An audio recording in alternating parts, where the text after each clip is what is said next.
Subash Chandra Bose speaking to you from Tokiyo. Countrymen and friends, in April last, you heard my voice over another radio in another part of the world. Now I am in Tokyo, and I am accepting the hospitality of the broadcasting station here in order to speak to you again. Since I spoke to you last, no important change has taken place in the general war situation. In the Western theater, the Anglo-American forces have scored a success, and the fighting in North Africa has come to an end. The Anglo-Americans have followed this up by occupying a few small barren islands in the Mediterranean. As is customary with Anglo-American propagandists, they have been rending the skies with their boasting and bragging, subsequent to the small military success which they achieved. Prior to this, they had been feeling so down and out that they had badly needed some occasion for bolstering up the sinking morale of their people. If one were to listen to the broadcasts from England and America after the campaign in Tunisia, as I have been doing, one would think that the Anglo-American forces had already won the war. This type of propaganda had brought good results during the last World War, when radio broadcasting was virtually unknown. That is why the Anglo-Americans have been indulging in it again. They are, however, blissfully oblivious of the fact that the world public is not as unsophisticated today as it was in 1915 and in 1916, and that radio broadcasting has now enabled people in every corner of the globe to listen to both versions of the story on every point. Moreover, the Indian public, having been repeatedly deceived by cunning British propaganda, has now become exceedingly cautious and is not likely to be influenced at all by one-sided enemy propaganda. I have therefore no doubt in my mind that so far as my countrymen are concerned, they will never be duped by what London or New York or Boston might say. After the Anglo-American occupation of some small barren islands in the Mediterranean, like Pantelleria and Lampedusa, enemy propagandists have given the whole world the impression that the landing in and occupation of the European continent is now a question of a few days. When I was in Paris, soon after the first Anglo-American landing in French North Africa, I heard from many Parisians that Anglo-American radio stations had given them the impression that Anglo-American troops would be in Paris in a fortnight's time. Those Frenchmen who were elated over this news naturally suffered a severe disappointment when the Anglo-Americans did not appear in France again after the shameful debacle at Dieppe. I am afraid that all those people who have still been hoping for the miracle of an Anglo-American victory will have painful disappointment in store for them when they realize that the occupation of the European continent is still as remote as the occupation of the moon. Friends, you will certainly remember that when the campaign in Africa was going on, I repeatedly told you that for the ultimate outcome of the war, the African campaign did not play an important role, though it was fully utilized by the Anglo-Americans for their propagandistic purposes. You will now realize that what I then said was no exaggeration.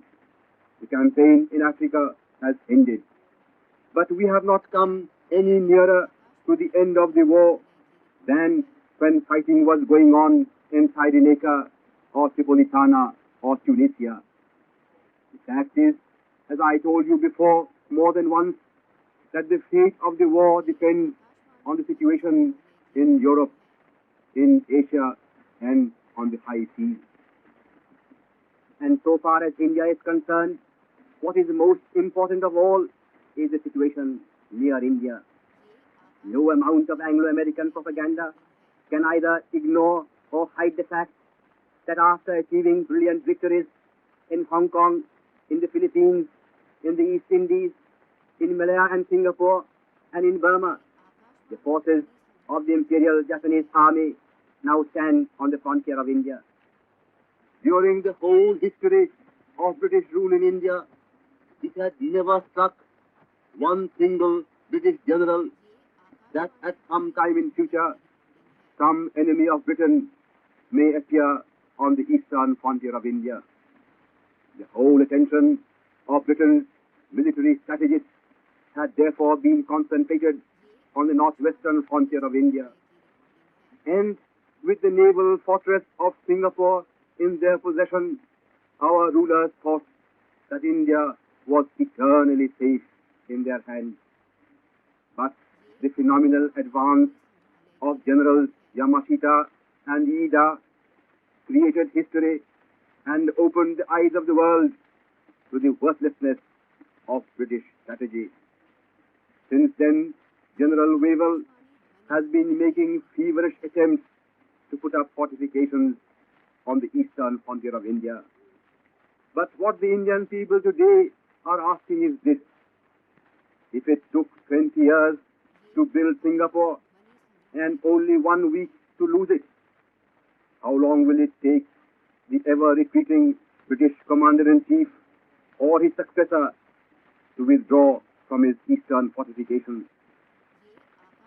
We have seen that during the course of the present war, the Anglo-American powers have time and again made themselves the laughing stock of the world by beginning a military campaign to the accompaniment of boastful propaganda and extravagant claims. They are now doing this in connection with their contemplated occupation of the European continent. They did it some months ago when General Wavell started operations on the Indo-Burma frontier and marched into Burma. At that time, it was advertised all over the world that the campaign for the reconquest of Burma had begun. But what face could the British Commander-in-Chief show when his troops had to run back to India, leaving all their bags and baggage behind as soon as the powerful Japanese army began its counter-offensive? General Wavell has subsequently invented all kinds of excuses in order to cover his defeat. Even the British Prime Minister, during his recent visit to America, was at pains to explain away the ignominious failure of his Commander-in-Chief to retake Burma. But what one cannot understand is as to why the Anglo-American powers repeatedly indulge in premature bragging. In contrast to them, the Axis powers talk less, and instead of beginning a military campaign with bumptious propaganda, they let actual events speak for themselves. When the German forces occupied the Channel Islands, which lie between the French and the English coast, in 1940, German propaganda never gave the impression that through the occupation of these islands, the German army had come nearer to an invasion of England. If, as Anglo-American propaganda is now trying to make out, the occupation of Pantelleria has made landing in and occupation of Sicily a reasonable certainty, why could not the Anglo-American forces make that attempt when the island fortress of Malta, which is as near Sicily as Pantelleria, has been always in their possession? No, friends. The fact is that the Anglo-American powers are in such a hopeless situation that they have somehow to bolster up the sinking morale of their people. And in order to do that, they feel constrained to resort to premature boasting against and again. Such tactics may be a necessity for their propaganda, but that is no reason why the world public, which is now wide awake, should be duped by them. For India, what is of primary importance is not what is happening in Phoenix and Timbuktu or in Netaji and Alaska, but what is happening inside India and across our frontier. What is of primary importance to us is that the much advertised reconquest of Burma has ended in a shameful retreat. That the victorious Japanese army is standing on our eastern frontier. That the government of Japan, through its worthy Prime Minister, General Tokiyo, has repeatedly declared its fullest support to Indian independence and its firm resolve to see Anglo-American power and influence expelled from India. And lastly, that Japan's Prime Minister has offered active assistance to the Indian revolutionaries need it in their struggle for complete national independence. What is also of direct importance to India is the policy of British imperialism toward our country. You know as well as I do that when this war broke out, some of our friends thought that since the British government would soon find itself in serious difficulty, it would feel constrained to sue for peace with the party that controlled the cabinet in 8 out of 11 provinces in British India. According to these friends, all that the Congress had to do was to hold itself in patience till the British government felt compelled to make the first advance. A year rolled by, but there was no evidence of a change of heart on the British side. Then these friends considered it necessary to exert mild pressure on the British government in order to bring about a compromise. Necessary steps were taken in this behalf, but no tangible result followed. Even the fall of Singapore, the greatest disaster in British military history, according to Mr. Winston Churchill, and the loss of Burma did not bring about any appreciable change. British imperialism remains inexorable. Men may come and men may go. Empires may come and empires may go. But British imperialism goes on forever. That is what our rulers continue to think. You may call this lack of statesmanship, or political bankruptcy, or midsummer madness. But this midsummer madness has its own explanation. The British Empire has grown out of India. The British people, no matter to which political party they belong, have grown fat on the spoils, the wealth, and the resources of India. To them, this empire today means India. They are now fighting in order to preserve that empire. If they are to win the war at the cost of recognizing India's independence, it will amount to winning the war by losing the empire. Consequently, no matter what fate overtakes Britain during the course of this war, the average Englishman will endeavor till the very last to hold on to his empire, that is, to hold on to India. Therefore, if I were to speak frankly, I should say that it is not midsummer madness that British politicians refuse to recognize India's independence, though they are in a terrible plight. It is midsummer madness that we should expect the Englishman to voluntarily give up his empire simply because he has fallen on evil days. There is another factor that accounts for the unrelenting policy of British imperialists. As the Foreign Minister of Germany said the other day in his inimitable style, the British Empire has been losing one part of its territory to its enemies and another part of it to its friends during the course of the present war. Moreover, in his frantic effort to maintain his empire, John Bull is now bleeding himself white. The only hope of even partially making up for this colossal loss is to exploit India more ruthlessly when the war is over. Therefore, according to imperialistic logic, the worse England's position becomes during this war, the more necessary will it be to retain a firm grip over India. British imperialism will ultimately break, but it will never bend. That is how empires have always behaved in the history of mankind.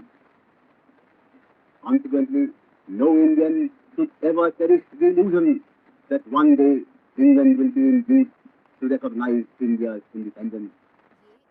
But that is not to say that British politicians will never again attempt a compromise with India. Another attempt at a compromise may be made at any time, whether under the pressure of a worsening military situation or in order to placate the liberal elements in England and America. Personally, I expect another such attempt sometime this year. But what I want to point out most emphatically is that in attempting a compromise, British politicians will never recognize India's independence, but will only try to bluff the Indian people, and through protracted negotiations will only try to sidetrack the campaign for independence and thereby undermine the national will, as they did between December 1941 and July 1942. The negotiations carried on by Sir Stafford Cripps in India last year did not harm the British government in any way. It only interrupted our struggle for freedom. Therefore, we should once for all set our face against any compromise with British imperialism. Friends, independence admits of no compromise. Freedom has only one connotation, namely that the British and their allies must with India for good. And those who really want liberty must fight for it and pay for it with their own blood. Countrymen and friends, let us therefore carry on the fight for liberty inside India and outside India with all our strength and vigor. Let us continue the battle with resolute heart and with unshakable faith till one day, under the combined attack of our friends and allies and of ourselves, Anglo-American imperialism will be overthrown. The British Empire will be broken up, and out of its ashes, India will once again emerge as an independent nation. In this struggle, there is no going back, and there can be no faltering. We must march forward and forward till victory is achieved and freedom won. Inqilab Zindabad. Azad Hind Zindabad. You have just been listening to Subash Chandra Bose from Radio Tokyo.